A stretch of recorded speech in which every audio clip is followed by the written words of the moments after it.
Now it's time to hear the stories of Utes in their own words. This is Utes Insider presented by Pepsi. Here's your host, Mike Lageschulte. Hi, everyone. Welcome to the show. It has been a fun month of July as we focus on the return of pro sports and the role of Utes in that process. We have caught up with former soccer player Holly DeGurda, as well as former baseball player Stephen Fife. Holly, you might remember, was part of the NWSL group of players that were the first pro athletes to be quarantined and then take the field with no fans in the stands during the NWSL tournament that took place here in the Salt Lake metro area. Stephen Fife, although he retired from pro ball in 2018, he's still well connected to people in the game, and he knows how tough it's been for players to go through the shutdown of spring training and then to come back with a short wrap up to a 60-game season that's taking place. And as a guy who spent a lot of time in the minors, he can empathize with guys who have had their minor league season entirely canceled and really miss out on a chance to impress scouts for what might be ahead for them. So fun to catch up with Stephen and Holly. And on today's show, we turn to pro lacrosse and current unit assistant coach Will Manny. The Premier Lacrosse League is holding a tournament July 25th through August 9th at the RSL Training Complex in Herriman. And Will Manny, as well as unit assistant coaches Marcus Homman and Adam Ghitelman, will play in that tournament. One impressive career Will's already had. He was a first-team All-American at UMass in college from 2010 to 13. Since then, he is a five-time All-Star at the pro level, so he's one of the rare athletes who coaches and also still plays in the professional ranks. In the past 4 years, he's been a big-time member of Brian Holman's staff as they have taken this lacrosse program from the club level to NCAA Division I.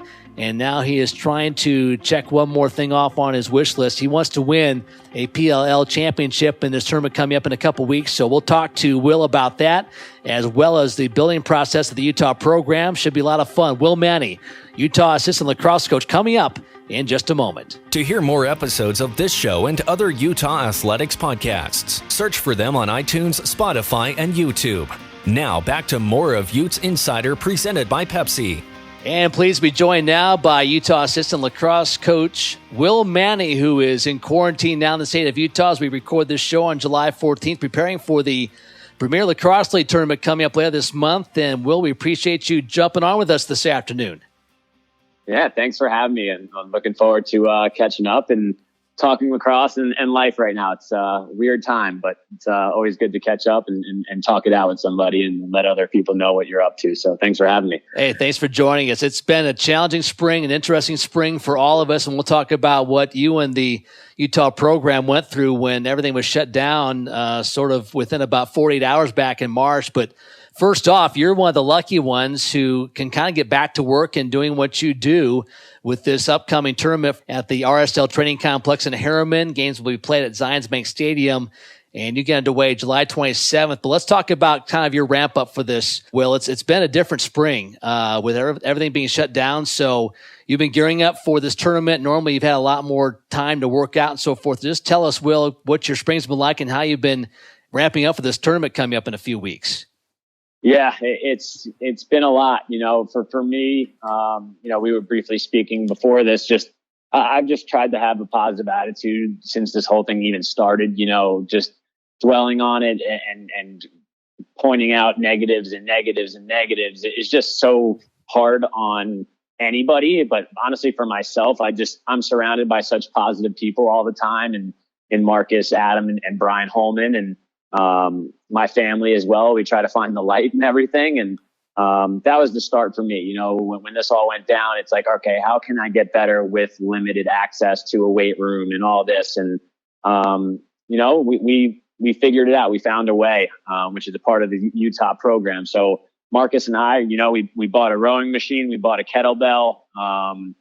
We bought some other workout equipment, bands and whatnot, and we made our garage a home workout place. We filled up a backpack, 45 to 50 pounds of sand to figure it out and make that a little more challenging, just because we don't have access to a weight room. Yeah.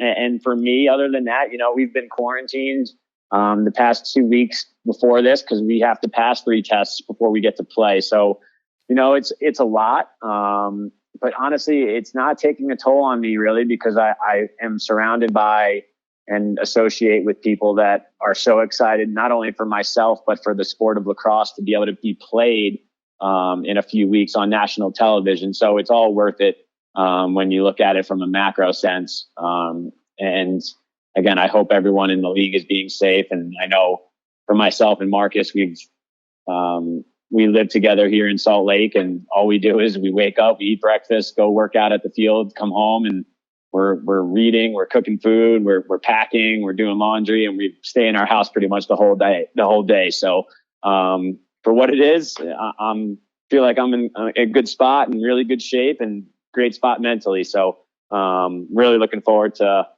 passing these COVID tests and getting back on the field. Well, it sounds like you fared through this pretty well here, Will. Everyone's so used to their routine, whether you are an accountant or you're a school teacher or whether you're an athlete like yourself and a coach. It's tough when that routine's broken. So just kind of walk us through how you've been able to stay in shape and really mentally kind of get through this. You mentioned you've had some workouts. You've been creative with your fitness equipment like a lot of us have been, but still it's not the same as going out on the field and working out with your teammates and doing group stuff. So with yourself and Marcus and some other people, how have you been able to stay sharp and focus on getting prepared for this upcoming season? Yeah. And I think for me, Mike, I think it's more, I've had to answer this question a couple of times for some PLL interviews and whatnot. And the funny part is, we're veterans in this league now. So we're going into our 8th year of professional lacrosse. And, I have an idea of, and I listen to my body, I know when I'm pushing myself too much. I know if I need to ramp it up a little bit. And I know what it takes to get through a lacrosse game, playing 100% of my effort. And then throughout those 4 quarters, conserving it. So I feel like my training right now, I'm down a couple of pounds just because I can't do the heavy lifting. But I feel my aerobic shape, I feel like I could play 3 games in one day. I just feel like the training that I'm doing for that, with how the series is broken down, we're going to be playing hopefully 7 games in a matter of 10, 11 days. Wow. So I feel like I'm in good shape for that. Like I said, I'm a little bit lighter because you're not in the weight room putting a lot of weight on your back or you're benching a lot because we don't have access to that. And the thing is, more than 90% of the league is going to be in the same boat. There's a couple of guys that obviously have access to gyms, but they're also putting themselves at risks by being at those spots. So, we made a plan. We had a plan of getting all this equipment, and when you live with a person as competitive as Marcus, we get up and go to work every day to get ready for this. And my biggest motivation, Mike, is that I've never won a championship at the pro level. So I've been hungry for this, and I'm not stopping, and I'm not going to be satisfied until that happens. And I hope it does in the next couple of weeks because I know I prepared for it. So your team gets going. The Archers on July 27th. This tournament in Herriman runs from July 25th through August 9th. So you mentioned you and Marcus Holman have been working out and preparing for this. Let's talk now kind of about the preparations in terms of the medical side for this tournament. So you guys are quarantined at your residence right now. You're going to move to the residence for the tournament here coming up soon, and then the testing continues. So just tell us about the testing pattern up to this point and what else will happen to make sure you guys are not infecting anyone and you're not being infected when this thing gets going in a couple weeks. Yeah, it's a crazy series of events, and credit to the PLL and the medical team and Dr. Logan, who have been spectacular since day one. Since last year, but for this upcoming series, and that's the thing about lacrosse. I feel like people with change and different routines, like we were talking about earlier, everyone in the lacrosse world are really good at that because stuff changes in a lacrosse game and during a season all the time, and you have to adjust. So I feel like naturally the sport of lacrosse is good with that. But regarding us, so tomorrow, Wednesday morning, we actually have on July 15th, we have an at-home test where we have to Zoom call with the doctors and the people at the medical facility, and we have to do a spit test. So we spit into a cup and we send it in. And this is they're calling it the pre-travel test. So okay, if you are positive for a pre-travel test, you are not invited to come to the PLL Championship Series. So you're not traveling. So if you're negative, you're good. You get to travel. And then everyone is arriving on the 19th in Herriman. So everyone's flying into Salt Lake on Sunday, and you get tested upon arrival at the venue. And again, if you fail that test, if you're positive for that test, you are quarantined for 14 days. So in the grand scheme, if you fail that test upon arrival, you obviously are going to miss the 5 days of training camp and then the first week of pool play, but you'll still be those 14 days. You'll still have 5 or 6 days left if your team makes it deeper into the playoff push. Right. And then from what we've heard, it's up to your coach to determine if he wants to keep you on the active roster and you could play in the last game, semifinal, and final. So that's on arrival. So like I said, we have 5 days. So on that following Monday through Thursday or Friday, we have 4 to 5 days of training camp where our team in the bubble is working 2-day practices and having film and just getting on the same page to put the best product on the field. And right after that Saturday, we get tested again, just to confirm going into pool play and game play that you're good and you didn't get it throughout the course of the week. And then if you fail that, you're pretty much done because you'll be over the 14 days for the games. And if you do fail, you have to stay at the hotel in a different sector of it, and you're staying in Utah until those 14 days are up. So I think when we had these calls team by team, I think it kind of woke a lot of guys up, and it's honestly pretty scary to hear. Because again, if you have COVID, with most of the guys in the league, I feel like you're obviously I feel like you're going to be okay. You can kind of fight through it and be okay. But when you have a lacrosse tournament / your job on the line, you got to take it pretty seriously. And that's kind of where we're at. And that's why I think the past 2 weeks for me has been pretty subtle. And, it's all to pass these 3 tests and then get to play the game that I love. So it's going to be a wild ride. And then we got to stay there for 3 weeks. So hopefully crossing the fingers that everyone on the Archers is healthy and we have our full roster ready to go come Monday for practice. Really, as you break it down, it's pretty simple. If you're healthy, you play, you make money. If you're not, you don't play, you don't get paid. And it's it's a short window. And I mean, really, it's that way for Major League Baseball, NBA, NHL, all these sports that are up and going that, hey, it's going to be a short window this year, but especially with you guys, it's really, really tiny to get in and make some money. So it sounds like the motivation certainly has been there for you and your teammates to stay healthy and take care of yourselves and mask up and do whatever you need to do to get ready for this thing. But it's going to be different. I mean, there's not going to be fans. It's going to be a different atmosphere than everyone's used to. And I'm guessing the anxiety level, just because of the threats and so forth, will be a little bit different. In terms of what you're expecting, Will, with this, in terms of atmosphere, quality of play, just kind of the tone of what to expect with this different setup. What do you expect to find when you report and start playing games here at the end of this month? Yeah, I think it's going to be very unique. That's something that our team has been talking about in our group chat that we're going to discuss during training camp week, of just like, how do we go about this with no fans, riding the emotion, and we're down 3 or 4 goals and we score a 2-pointer or we score back-to-back goals and there's no crowd to really get behind us, kind of thing. Like, how do we celebrate as a team? And, the best part about it, Mike, is that everybody's in the same boat. Right. No one's really been a part of this before. And especially after last year with the PLL, with the attendance numbers that we had that were off the charts, it's going to be different. But at the same time, man, we're going to be on national television, mic'd up on NBC.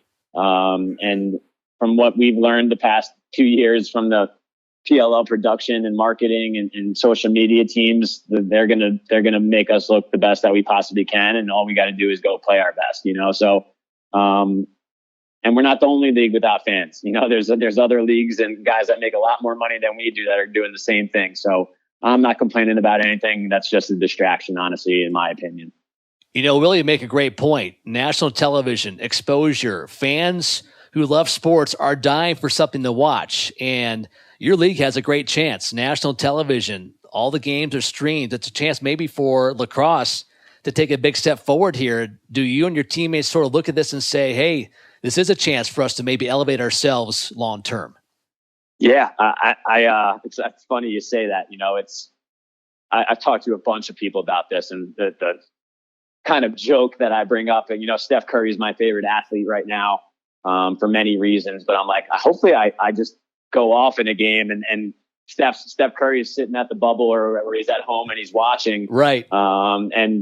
And he's like, wow, who's this Will Manny guy, you know? And then you think about just with it being on NBC with our TV coverage, we actually got a lot of the TV coverage time that the Olympics were supposed to be in. So okay, prime time with everyone at home during quarantine. You know, you think about a guy like LeBron James tweeting about the PLL and guys like that. So it's going to happen. You know, I think with not many leagues going on, you know, I've been watching a lot of golf. I'm a big golf guy, and it's fun to just watch that calmly, knowing there's nothing else on television. But I think there's going to be a lot of plays on the top ESPN top 10 and replayed all over the place. And, you know, just you think about one of those bigger stars like the LeBrons and Steph Currys that I love watching, and just the opportunity that they could flip through the channels and potentially flip on the PLL and see me play is kind of a dream come true. So we'll let the game do the talking. You know, I think it's going to blow up no matter what. But just with how many games are on the NBC networks, that's going to be great. And I don't know if you've ever got to see a PLL game last year, but the mic'd up stuff is phenomenal. And in the huddles, it feels like you're on the field. And apparently from what we've heard, there's going to be even more guys mic'd up since there's not crowd there. So, you know, like I said earlier, the production team will do their thing. This is their game day. And all we got to do is play our best lacrosse and show the world what this game is all about. Well, it should be a lot of fun. So again, the PLL tournament takes place from July 25th through August 9th.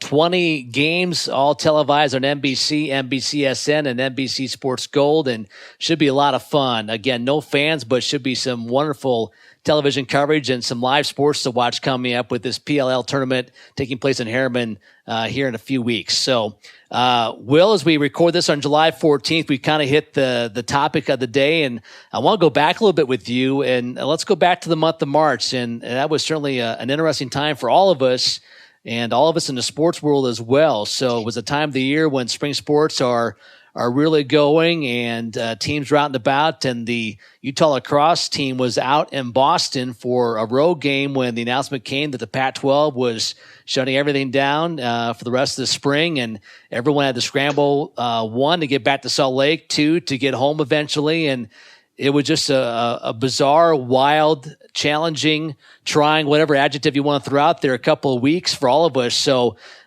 take us back to that, Will, about what that was like when the lacrosse team found out things are being shut down and everyone was scrambling to get home. What was that like for you? Yeah. You know, it's a long story, but I'll kind of summarize it. So we were on our spring break trip back east. We were playing 2 or 3 games back east before coming back here. And we had just played Mount St. Mary's in Maryland and came off a tough loss for the Utes, 1-goal game in overtime. And then we were actually heading, it was a double positive for me. We were playing my alma mater, UMass, University of Massachusetts, who was a top 15 team at the time, this past season. And we were playing them on Long Island, where I'm from. It was a neutral site game. And on our way up to Long Island, everything got canceled at the venue.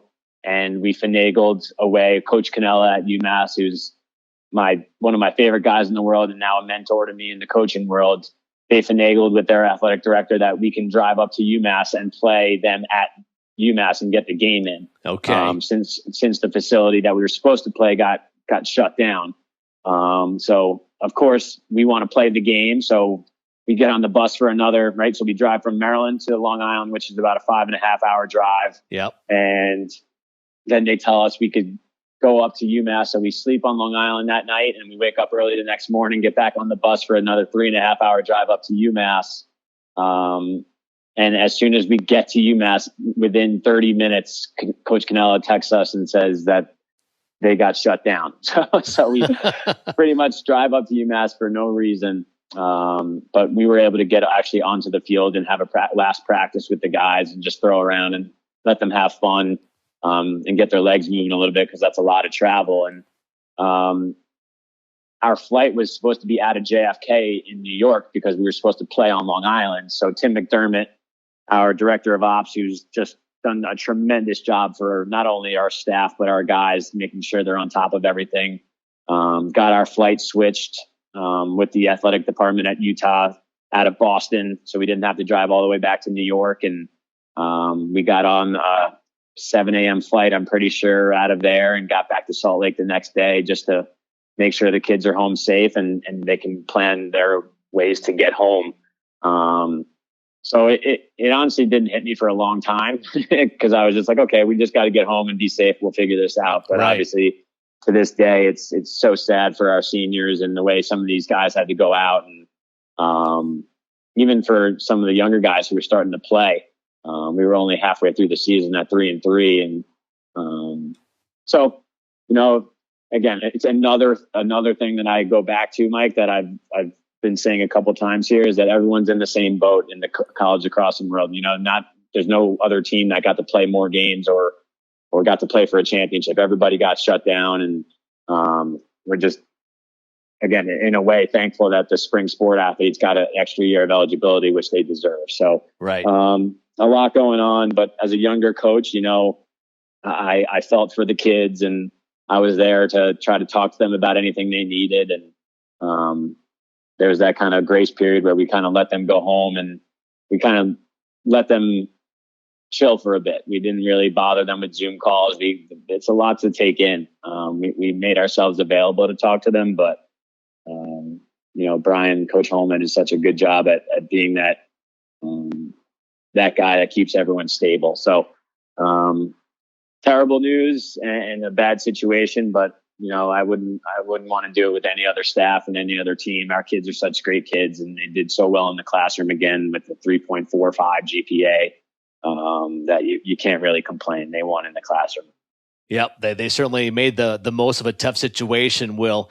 You touched on a couple of things there. Just so much happened so quickly. I think a lot of people had sort of a delayed reaction to this whole thing. I mean, you scramble to do what you need to do, whether it's work from home, get home. If you're a college student, you wrap up your season and you kind of go your separate ways, which, that's hard. I mean, athletes and coaches are a big family. You're around each other. You love each other. And to lose that is tough. And then you have to go home, and then you're going through this transition of online learning instead of being on campus and in classes and practices. Your routine has been disrupted. A lot to handle for everyone, coaches, players, and I've read a lot about Generation Z and just how they've been dealing with this whole situation and disruption. Will, as you talk to your players, you mentioned you kind of let them alone initially, but since then, mentally, how they've been dealing with all this. I mean, it's been a lot to deal with. There's been a lot to process. How they've been doing as we kind of worked our way through the spring with this whole situation. Yeah, and I think it starts from the top with Coach Holman. Our guys are great. I think from our Zooms that we had as a team, obviously there's that feeling of sadness and for the most part, the most commonly recognized answer from our guys was that they just couldn't get to finish the season with the senior class that we had. For us, the senior class that we had was a mishmash of guys. We had 3 or 4 guys that were club players with us when we first got here and nobodies. And they made it through the Division I ranks. Then we had 3 or 4 transfers of guys that trusted us and came out west for their last 2 years of college. Guys like Colin Burke and Jimmy Perkins and those guys meant a lot to our program, no matter how long that they played. Colin only got to play 6 games, and Jimmy's been here for a year and a half, 2 years, was a 2-time captain. And the guys were just upset they didn't get to finish the season out for those guys and get to senior day and play the last game at Utah, which is hard to think about, and for me, the relationships that I built with those guys, and again, being a younger coach, just knowing what these guys have gone through and how hard they work, it's just a tremendous kind of macro look at it. So the guys are good, but at the same time, I just think going back to, this is the situation. How can we be better people? And Coach Holman, I remember the Zoom call was like, listen, here's the reality is you guys don't have a season. So let's make the season the classroom. And they absolutely dominated in that sense. And that's all you can ask of your kids is get the job done with whatever you're saying, what the game plan is. And the game plan was, hey, you're not on the lacrosse field. Let's get it done and make the athletic department proud and show what the Utes lacrosse program is all about. Well, you guys have done a great job taking this program from the club level to NCAA Division I. And Will, I want to talk to you more about that process in a bit. Before we get to that, I want to talk to you about your background a little bit. I know you grew up in Long Island, New York. As you mentioned, you played at UMass. You were a first-team All-American there and one of the finalists for the Tewaarton Trophy back in 2012. But obviously, you're very gifted at your sport. You're a high-level player. You're now coaching. Let's go back to your beginning. What drew you to the sport of lacrosse as you were growing up? Yeah.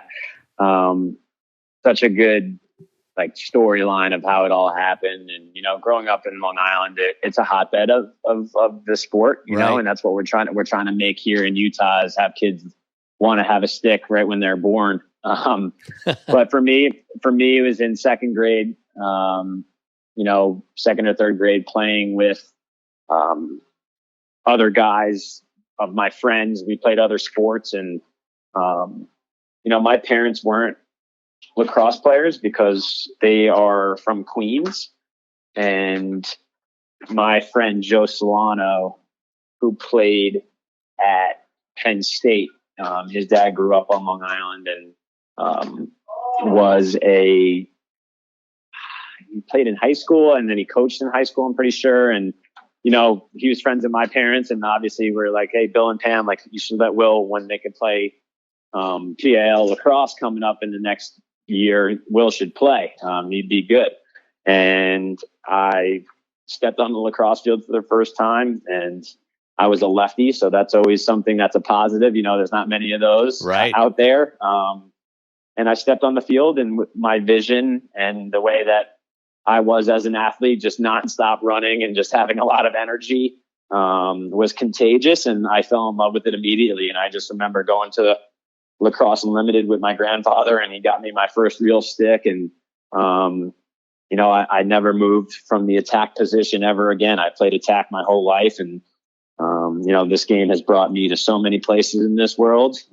Literally, I've gone to different countries and, living in Utah now, it's taken me so many places and allowing my family to really enjoy a pretty darn cool ride going on so far. So I'm very thankful for my friends back home on Long Island that introduced it to me. And,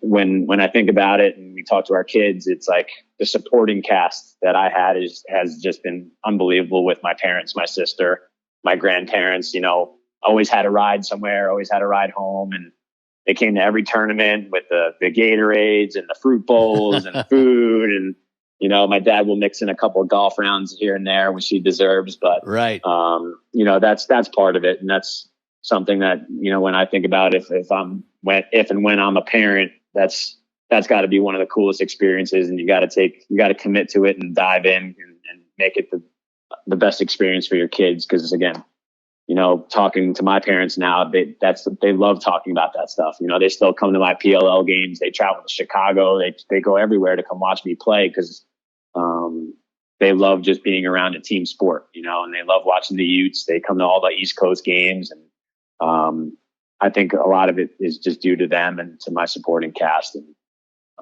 being from Long Island's also a pretty cool experience with that as well, because it's everywhere. Yeah, no, I know it's huge out east and it's growing towards the west. And you packed a lot to a short period, Will, with your playing career. And it's unique in your case. I mean, you're coaching a sport that you're still actively playing and still very, very good at. And I know that's been, a big part of the recruiting pitch from Brian Holman is, hey, come play with these guys or play under these guys. They know what they're doing and they're still involved. But let's look back at your playing career before I get to more of that with the current Utah program. You had a great season at UMass. Your team was number 1 in the country, undefeated regular season in 2012. Just a great college career. Obviously, you've done well at the pro level. As you look back, Will, what's been the best moment or maybe a couple of top moments from your lacrosse playing career so far? Yeah, there's a lot of them. This could be a long answer, I know. Yeah, I'll keep it short. Okay. For me, and what I spoke about briefly earlier, Mike, is, I'm still missing that championship. Mm-hmm. That's something to me that is going to be number 1, hopefully when it happens on August 9th. But for me, the first 2, obviously, like a personal goal of mine was to be a first team All-American and a Tewaarton finalist. And that's what I was able to do in 2012. But again, that stuff doesn't happen without a great team and without great leadership. And that was my junior year. I was best friends with the seniors on that team.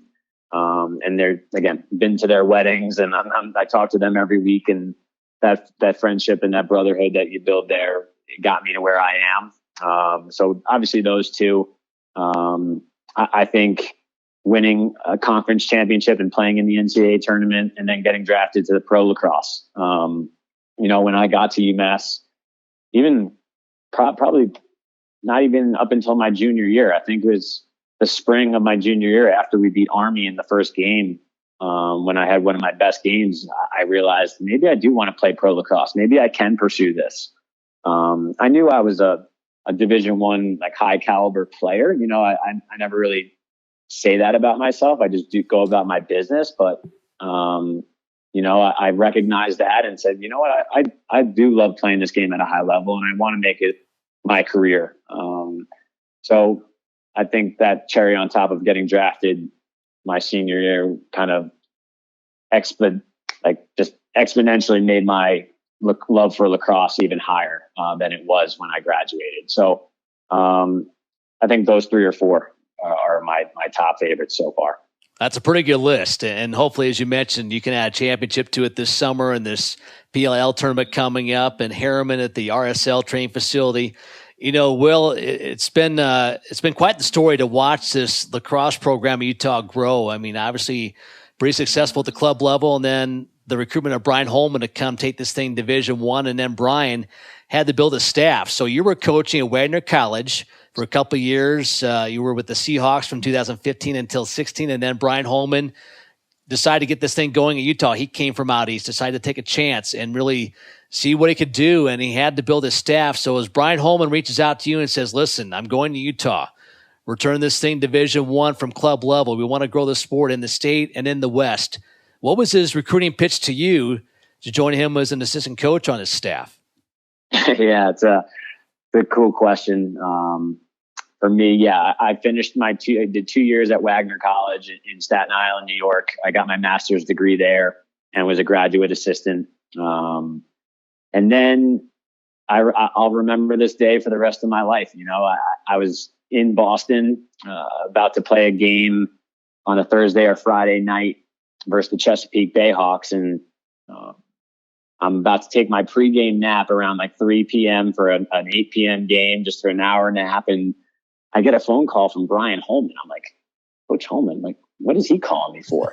And just to backtrack a second, like I've done camps prior to this for 4 or 5 years with Marcus and Brian. So I had a great relationship with them off the bat and for years prior. But I never randomly got a phone call from Brian Holman. Yeah. It was kind of intimidating, to be honest with you. And I picked it up. I'm like, Coach, what's going on? Like, how you doing? And, we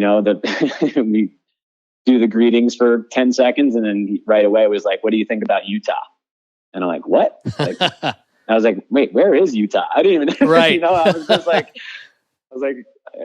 I haven't gone past Colorado for playing professional lacrosse and coaching, and, long story short, he said, so-and-so got me an interview that they apparently want to go to Division I. If I get the head coaching job, do you want to come coach for me? And, he knew I had a game that night. So we made it a quick phone call. And, as soon as we hung up, I couldn't go to sleep. I had it spinning in the back of my head. I called my dad and I was like, hey, Brian just called me and said that Utah is potentially having a Division I program. Like, that's something I might look into. And then I pull up my laptop in my bed and I'm looking at the school. I'm like, this place looks so sick. And what an experience that would be, coming out with him, Marcus, and we didn't talk about Adam at the time. But I knew Brian probably had that in the back of his head. He was just calling me individually. And I remember calling Brian back before my game. And I said, hey, I know you're going out there this weekend. If you take it, I'm in. And I, without even going to the school or anything like that, I just got so jacked up. And he's like, listen, we'll talk about this after your game. Just call me this weekend and we'll talk more about it. And he goes, good luck and crush it. And I had one of my best games that night. And I remember calling him the next morning and I just reassured him. I was like, listen, if you take it, I'm in. And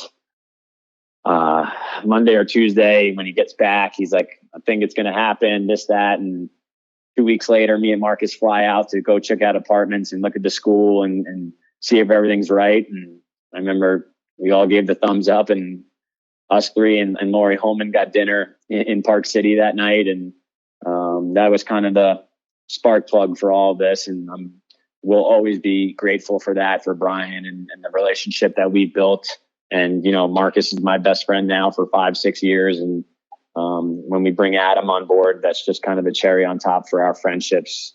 We kind of complement each other in so many ways. Don't care who gets the credit for this, who gets the credit for that. We're just here to grow the game of lacrosse and make our kids better on and off the field. And that's why being around Brian is such a good thing for me as a person. And, there's a lot of other pros to it. I met my girlfriend out here. She's from Park City and Midway area, and the friends that I've created out here, and great golf. Yes. And just a cool place for my family to come visit. And that's the game of lacrosse for you. I said as a player, it's brought me to cool places, and the coaching has as well. So. Brian's just a wonderful guy. He's built a great staff here at Utah. But I told our AD, Mark Harlan, the story on his podcast a couple months ago. Before you guys went Division I walked by your practice one day at the old soccer lacrosse field over by the basketball complex, and Brian was talking to the team. And I was kind of down the hillside, and I stopped and listened. And I was just so impressed by Brian's conviction, the way he talked to the team, the way he clearly established goals, identified what was good, what wasn't good. And I just thought, wow, this guy is impressive. And I've heard a lot of coaches talk a lot of times over the years with football, basketball, baseball, down the line. I've been around so many, and Brian just really struck me that day. And from what I've heard, that's just how he is, could not be a better person to build this program at Utah from what I've seen, from what I've heard. You're around him every day. Will, what is it about Brian Holman that makes him so good, that allows him to take on a job like this at Utah, building this program and do it the way he's doing it? Yeah. It's emotional when you talk about a guy like that, from where coaches come from. And, the biggest thing is, it's two of the pillars of our program are trust and honesty. Sorry. Yeah. And those two words are the ones that kind of spark when you say Brian Holman, those are the first two things I think of. There's others, the competitiveness and all this other stuff, but the things that make him great are the trust that he has for his staff and the people he surrounds himself with. I mean, he puts all the trust in his assistants to make a great game plan and do the practice plans. And, and that's why I think we work well together, is because that he can be a head coach. He doesn't have to run the defense, the offense, the clears, the box, the this, that, and so many things that go into a lacrosse game. He can be the father figure and the head coach that a lot of kids are looking for and need to become better people before they leave college. And the trust that he has in us is tremendous. And then the honesty piece, that's the number one thing about him. You know, he's brutally honest. If he's happy with something, he'll let you know and tell you to keep pushing and be better. And if he's not, he's going to call you into the office and sit you down and get it fixed right away. You know, and I think that's the definition of a coach. You know, again, we've all been a part of it before, where you kind of just let some bad things go, or you're at practice and the kids aren't doing something fundamentally sound and you're just like, they'll figure it out. But no, we nip it in the butt and we do it the right way and the Utah way. And, you know, for a guy like Brian, who's that honest, you respect the hell out of it. And if you don't, you're crazy, because the guy's been coaching for 30 years. He's played in and/or coached in 9 national championships. I'll follow that dude anywhere. Well, we're glad you're here. You and Marcus Holman and Adam Ghitelman, you guys have been a great staff. It's been fun to watch this growth, and you guys really just getting started. And unfortunate for you that this year was halted when it was, because I know your record wasn't great, but you know, I talked to Brian and he felt like some things were moving in the right direction with the roster and the way things were playing out on the field and so forth. In terms of this program, Will, I know Brian has not been shy. He's flat out said, I want to win a national championship at Utah. And that's where he's going and wants to go. And it's not backing down. As you watch this program go and build over the next couple of years, you know, how do you guys get it done? What are some goals you've set, and what's the process to get Utah to that point where we are talking about NCAA tournaments and perhaps a national championship at some point? Yeah, you know, and that's a definite. That's going to happen. I just think the steps that we've taken, and so much credit to the U in general, you know, with how much they've helped us, with Mark Harlan and Kyle Brennan and everybody that's on the support staff there that has helped us get to where we are now. You know, we're playing Dukes and Virginias and UMasses already. You know, that's a win in its own. And that's credit to Coach Holman's relationships he's had in the ACC since coaching at North Carolina. But the biggest step for us, Mike, is that we got to get into a conference. Mm-hmm. And, you know, as for people that are listening that don't understand that kind of scenario, we're an independent team, one of 2 independent teams in Division I lacrosse, meaning we'd probably have to go 14-1 or 15-0 to have a lick at getting into the NCAA the NCAA tournament as an at-large bid, which is almost impossible, to be honest with you, especially with the schedule that we play. So for us, I think, Mike, we're almost at the summit, and we're very close to getting into a conference. You know, I can't speak on that to anybody, but I'll let that kind of take care of itself. And then once that happens and that gets confirmed, I think it's within 2 or 3 years, hopefully you see the Utes at Final Four weekend. And that's not BS. You know, I think I've been around the game long enough to have an honest opinion and kind of break down the game the right way. And with how many 1-goal games we've played in and the conference that we get into, we've played lots of close games and know a lot of the teams in those tournaments and those conferences, because we've played teams from every conference so far. So I think that's kind of the tipping point. I'm not going to kind of elaborate and just speak on our goals, because we don't really have goals like that. It's just each week and each day. Since we're a new program, we can't look that far. But I think the one way it's going to help us to get recruits and to get to the tournament is to just get into a conference. And we're taking strides to get there now. And hopefully over the next year or so that happens. And then we'll look forward to the next year or two. Yeah, I know some things are in the works, and you're right. Whether it's lacrosse or football or really any sport, being independent is a tough road to take. And to get in a conference, just the affiliation, the schedule, everything kind of lines up for you guys once you get there. And it sounds like there are some things happening to make that become a reality, which would be tremendous for this program. I mean, it's Denver and then you guys out west. It's there's not many teams out here, and you're sort of on an island, but this conference affiliation would be huge for you guys.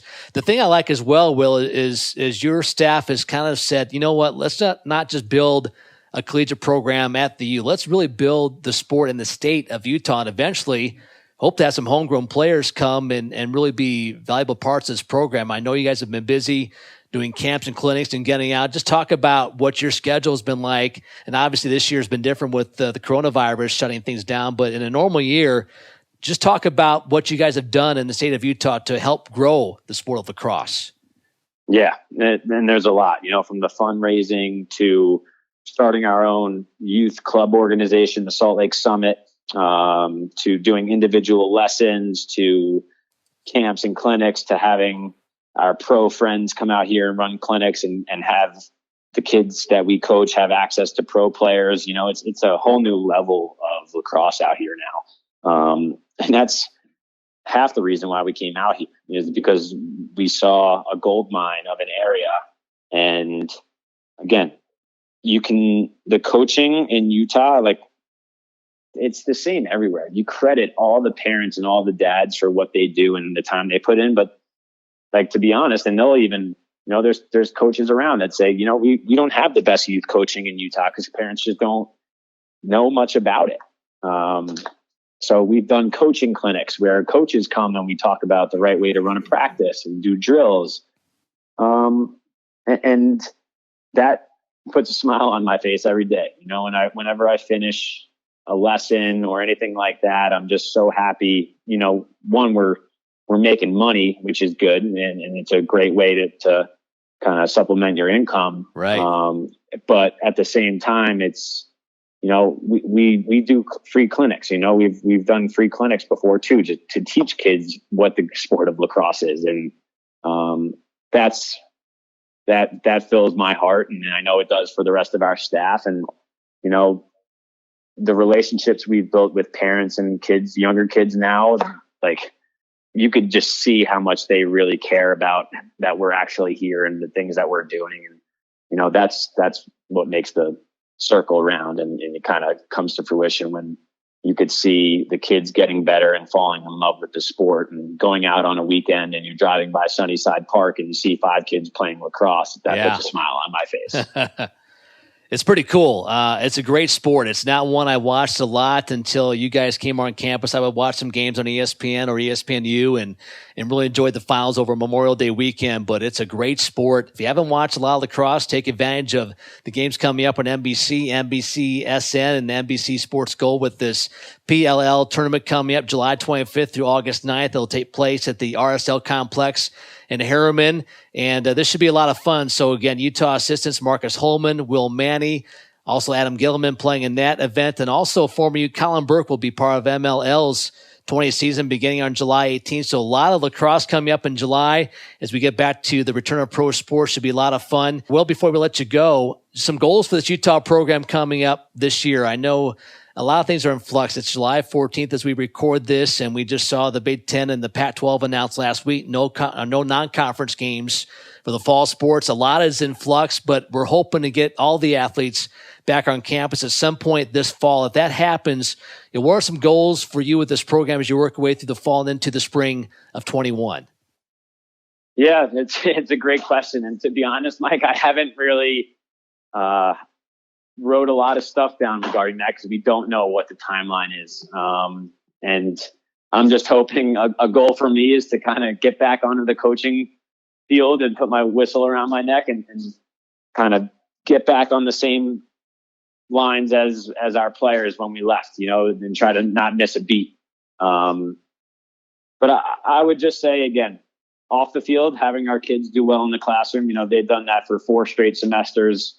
And then as a coach, I think after we play, and this is another great reason why playing for Coach Holman is great, because he allows us to do the player and the coach situation. And he told us the other day to focus on our PLL championship run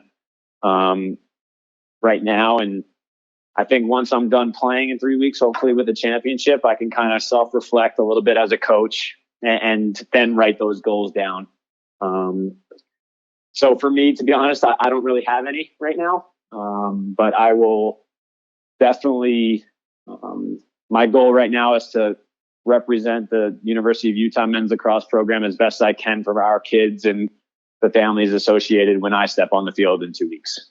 Well, we look forward to watching you play. So again, yourself, Marcus Holman, Adam Ghitelman playing for the Archers in the Premier Lacrosse League tournament coming up July 25th through August 9th. It's out the RSL complex. You can't go in person. It's no fans at these events, but lots of live television coverage, and it's a great sport. So fans, check it out, and a chance for you, Will, and your Archers to hopefully hoist the championship trophy in a couple weeks. So good luck to you, and we appreciate you joining us. Yeah, again, thanks for having me. And again, hopefully this whole entire thing gets figured out. And again, I know a lot of our Utah guys, we talk about it a good amount. Just wear your mask and let's try to defeat this thing and stay healthy. And if you're home over the next 3 weeks up until August 9th, throw on NBC during the day and root on the Archers. And again, nothing more that makes us happier than stepping on the field, win or lose. We're playing the game we love. And again, like I said, just representing everything Utah, the state, the athletic department, our families. And I just wanted to say thank you for helping grow the game on the podcast. And I'm looking forward to spreading it throughout the lacrosse world. Should be a lot of fun. Will, for so many people, it's been a tough time, and their vices are also gone. I mean, sports, going out to eat, live entertainment. Yeah. It just hasn't been there this spring and summer. And I think for fans to watch some live sports, to watch some lacrosse and see some other sports get going, this should be a fun month of July into August, and you guys will be a big part of that. So, again, good luck in the tournament, and thanks for dropping by. Yep. Have a good one. You as well. That's Will Manny, Utah assistant lacrosse coach. Back to wrap things up in just a moment. For more on Utah athletics, including up-to-date schedules and ticket information, log on to utahutes.com. Now back to more of Utes Insider presented by Pepsi. Well, it should be fun later this month as Marcus Holman, Will Manny, and Adam Ghitelman will all play in the Premier Lacrosse League Championship Series July 25th through August 9th at the RSL Training Complex in Herriman.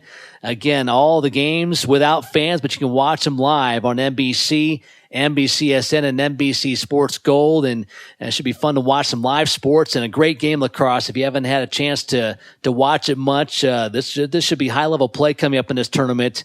And, I tell you what, you talk to any member of this Utah lacrosse coaching staff, from Brian Holman on down to Marcus and Will and Adam and the support staff, their energy, their vision, their drive, their commitment to doing things the right way is at a very, very high level. And as Will mentioned, for this Utah program to grow, a couple of things need to happen. The biggest is to get into a conference. And I know there have been some talks about that.